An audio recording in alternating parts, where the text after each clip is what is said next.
বহু জল্পনা কল্পনাৰ অন্তত ভৈয়ামত বসবাস কৰা কাৰ্বি লোকসকললৈ আহিল ভাল খবৰ। অৱশেষত ভৈয়ামৰ কাৰ্বিসকলে লাভ কৰিলে পৃথক স্বায়ত্ব পৰিষদ। 2021 চনতে ভাৰত চৰকাৰ, অসম চৰকাৰ আৰু কাৰ্বি আংলং স্বায়ত্তশাসিত পৰিষদৰ সৈতে আলোচনা মৰ্মে শান্তি চুক্তি স্বাক্ষৰিত হৈছিল 6 বিদ্ৰোহী সংগঠনৰ। 6 বিদ্ৰোহী সংগঠনৰ মাজত আছিল এসময়ৰ দুৰ্ধৰ্ষ বিদ্ৰোহী সংগঠন NDFP সংবিজিত গোট।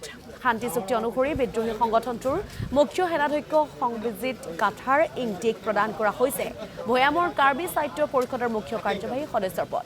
শুকুৰবাৰে এই প্ৰক্ৰিয়া সম্পন্ন হোৱাৰ পিছতে আজি জাগিৰোডত উপস্থিত হয় সংবিজিত কাঠাৰ ইংটি। সংবিজিত কাঠাৰ ইংটি সম্বৰ্ধনা জনোৱাৰ উদ্দেশ্যে একত্ৰিত হয় ভৈয়ামত বসবাস কৰা কাৰ্বি লোকসকল।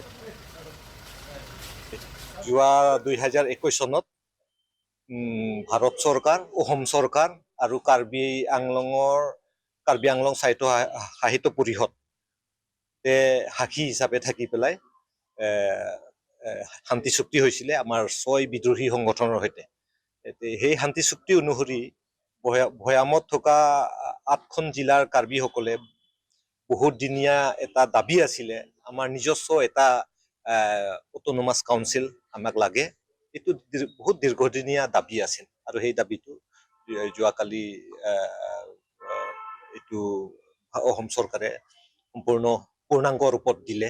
সেইকাৰণে এতিয়া গম পাইছো সকলো মানুহ সুখী। আচলতে 8খন জিলাৰ কাৰ্বি ৰাইজ একেবাৰে